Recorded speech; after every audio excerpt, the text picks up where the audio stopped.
Okay, I'm going to talk about how to handle a boomer, smoker, hunter. We're going to talk about certain objects like pipe bombs and Molotovs, even though I'll mention them later on, and pills and Gatling gun and health kits. And first and second tier with beating down. And then we'll wrap it up with ghost mode. So first we're going to do the smoker, which you can shoot the tongue. Oh, wait, Horde. You can shoot the tongue of a smoker, and that'll release your teammates, which I really don't recommend. It's just aggravating. Well, no, I'll take that back. It's useful if you're from a distance, but I usually at a distance you can shoot the smoker, and you rather kill the special infected than leave him alive. You can shoot the smoker, and if he's near you though, he'll release smoke that'll blind you. All right, grab him, Connor. Or you can do the quicker thing, which a lot of people do, which I personally recommend, is just hitting your teammates there. You usually have enough teammates to where one will kill the smoker and the other person can free him immediately with a punch. It's the quicker and easier way of taking care of things. And I guess now we're just gonna shoot you. Yeah, jump down here and shoot you. So, boom, there's a smoke everywhere. It's darkening, and combine smoke with boomer barf and you're gonna be blinded for, like, really blinded, even more blinded than normal. Now, if I'm correct, Connor should spawn as a boomer, and the tips to surviving a boomer attack, or a successful boomer attack, is a normal boom. If you're pretty decent at this game, you'll get 2 to 3 people, with the occasional 4 people every once in a while. Most of the time, might miss one because it's a little glitchy. So barf on me, and see, that was a pretty distance. That just shows the distance. Now what you should do when you're barfed on is you can still see, so don't freak out. You gotta stay calm, back into a corner, and then combine hitting with shooting, because I'm going to talk about the beatdown a little later in this video and some in the other videos. You have a beatdown limit. And, yeah, it's like 5 hits, and then it slows down even more the more you hit. So you can't just sit there and keep hitting down. You have to combine hitting with shooting. And then stay in lighted areas, because if you're in a dark spot and you get barfed on, or if you're a smoker smoke and you get barfed on, you're going to be blinded completely, or almost completely, and you won't be able to see anything. And even though you get barfed on, you barf on us again if you... Oh, you're dead. Okay, well, if you get barfed on, you can still see. Don't because what really causes you to be blinded when you're barf is that you're just constantly frantically looking around the screen. You're not just focusing in the middle. If you focus in the middle, you'll notice you can sort of still see, and it's really not that big of a deal. And then you can take care of the situation. And the reason you don't freak out and start shooting is because you might have dry teammates around you, and if you shoot the boomer, when he jumps down, he'll splash on your dry teammates, and it'll make them covered in barf, which then elongates the horde that's coming to attack. And it's also what you should do if you're barfed on and there's no dry teammates around you. You should go and hunt down the boomer and kill him, because you're already barfed on, and the effects won't worsen the situation any more than it already has. Next is the hunter, and if you would just pounce on Bill, if I can get him to come out here. Or he's in the doorway. Oh, nice. All right. See, the hunter rips away at the health pretty well.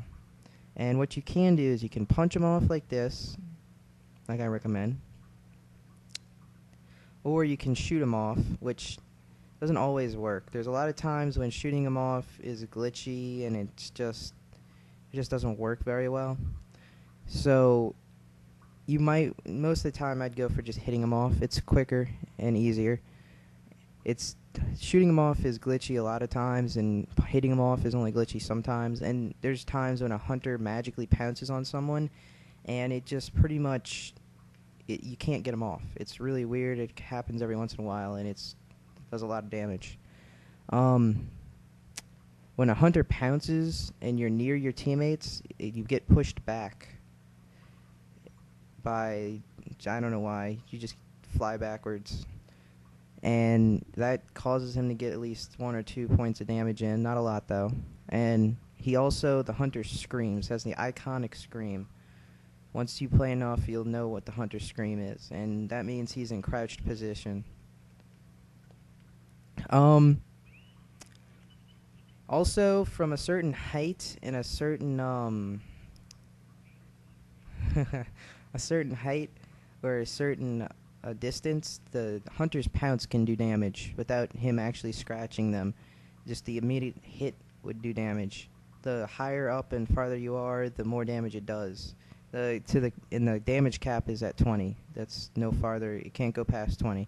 My friend insists that he did a 30 damage before the updates, but I guess they updated it and you can only do 20 now. So I'll show you some hunter pounce damage later. All right, we're gonna go look at some objects real quick, and the Molotov, I'll talk about that a little bit in the later video because I just have to.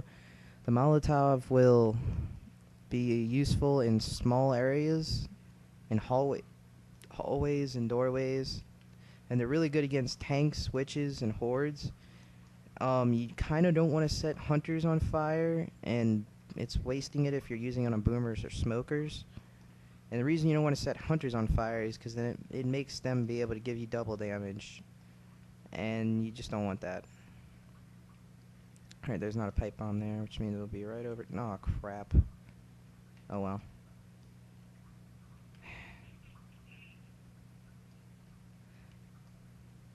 Alright, here's a little area. There's usually pain pills. Pain pills give you temporary health, and you should only use them if you're moving constantly. Because health kits, you have to slow yourself down. See, you have to wait for that bar to go all the way up. And it goes the same for healing teammates. And you can't heal teammates when they're being hit by zombies. It'll stop you. But you can heal by yourself when you're being hit by zombies and only just do damage. And, we're running out of time. Let's see, that covers pills, health kits. The Gatling gun, which we won't show you, it's not very good. Don't ever use it, ever. It overheats fast, and it's usually a death trap in most places. And the pipe bomb, I'm pretty sure you'll understand what that does. It does one simple thing. It attracts the horde. It's good for getting hordes to go away, get out of your face. I particularly like to use it at this point in the game. We go through the building right here. And what we do is the door will open. See, sometimes zombies will stand in front of the door and you can't open it up, and it's just a small glitch. Not like it matters. And someone must have got barfed on because they're not coming after me. We throw the pipe bomb out this window so we can get through the car over there, which I'm sure you saw the car by now. And that covers the pipe bombs, Molotovs, the pills, Gatling gun, health kits, the beating down. Oh, and when people say first and second tier weapons, they mean the first tier is the pump shotgun, which I have right now, and it's also the mini Uzi, which I think Bill had. They're basically the weaker weapons. Don't use those against tanks ever, because that's just bad. And then the second tier weapons will be the auto shotty, the M16, and the hunting rifle, and I'll go in more detail about that stuff later on. And now you can kill me, Connor, and we'll stop the video. Alright, so for ghost mode, you have to choose... You move really fast in ghost mode real quick, and it's a little glitchy, just depends. They can sometimes they see you even though you're not in a visible area. You use ghost mode to go scout out for items that they could possibly get, and other stuff like that. And you can't spawn while being fused in with objects like TVs and stuff like that. And there's also, depending on where you spawn, depends on your tactic. If you spawn ahead, you're planning on ambushing, most likely. And the only time you want to spawn behind them is if you're a smoker and occasionally a hunter. Everything else should spawn ahead of them. Alright, I'm going to show you a breakable area right here, which not a lot of people really don't know about. You can go through that wall, and as you see, it's breakable. You can tell by the white stuff right there. And basically you spawn in there and you can break it. And it's good for ambushing with boomers. Alright, now what I'm going to do is I'm going to jump on Connor and show how Hunter does damage from a distance. Alright, Connor. You're right there, perfect. Boom, alright, I did 13 damage from that pounce. And depending on what height you go at, the more damage you do. And that's how you do a lot of damage with hunters. And that's pretty much it for this video.